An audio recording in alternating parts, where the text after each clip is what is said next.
सबको प्रणाम। आज हम सब लोग कबीरदास जी का एक बहुत ही प्रसिद्ध दोहा है और वह दोहा है, निंदक नीरे राखी आंगन कोटी छवाए, बिन पानी साबुन के निर्मल करस।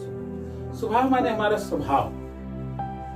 निंदक नियरे राखे, नियरे माने पास में, अंग्रेजी में भी नियर होता है, नियर माने पास होता है, हिंदी में भी नियरे माने पास में। आंगन कुटी छवाए, आंगन में ही, कुटी माने उसके रहने के लिए स्थान का प्रबंध, छवाए माने छाना, छप्पर वाले जमाने में छाना कहते थे। तो ऐसा व्यवस्था करिए कि वो आपका निंदक जो है आपके आंगन में ही रहे, उसके लिए घर बना लीजिए।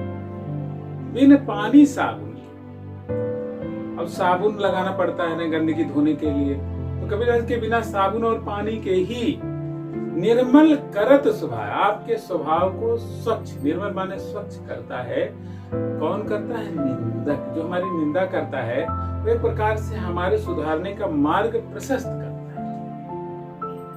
तो लोकतंत्र में भी देखिए, निंदा, लोकतंत्र तभी आगे बढ़ता है जब विपक्षी लोग क्या करते हैं, जो सरकार चल रही होती है उसकी कमियों को उजागर करते रहते हैं, तो सरकार को भी मौका मिलता है अपनी कमियों को देखने का। ऐसे सरकार सुधार करती है, सुधार करके आगे बढ़ती है। इसीलिए लोकतंत्र को आजकल शासन की सर्वोत्तम पद्धति माना गया। अब यही अगर हम अपने व्यक्तित्व में भी शामिल कर लें, जो लोग हमारी कमियां हमको दिखा रहे हैं, उन कमियों को हम दूर करें और उससे घृणा न करें। कबीरदास जी ने एक और बात कही, कबीर निंदक ना मिले पापी मिले हजार। कबीर निंदक ना मिले पापी मिले हजार, और एक निंदक के शीश पर लाख पापी का भार।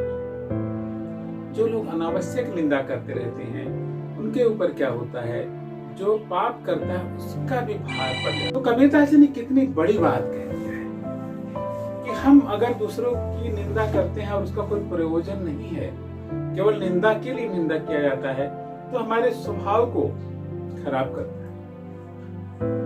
अर्थात इसको कहते हैं जीव घात।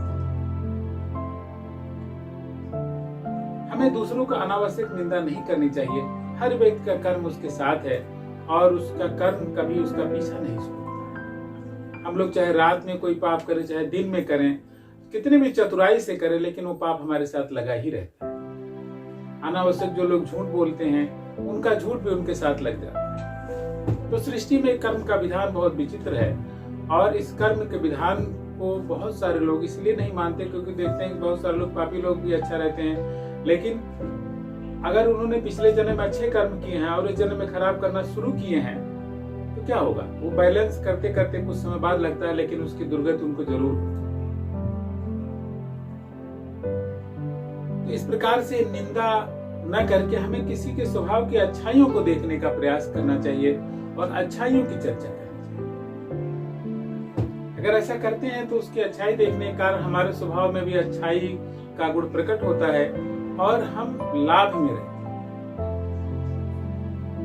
तो कोई कितना भी खराब काम करे, हमें उसके भीतर कुछ गुणों को देख करके, और अगर हमें जरूरत ना हो तो अनावश्यक निंदा नहीं करनी चाहिए, बल्कि सभी प्राणियों के प्रति, एक जीव मात्र के प्रति दया की भावना रख करके हमें शुभ आचरण करना चाहिए। अपने आचरण में हमें अच्छाई का प्रदर्शन करना चाहिए।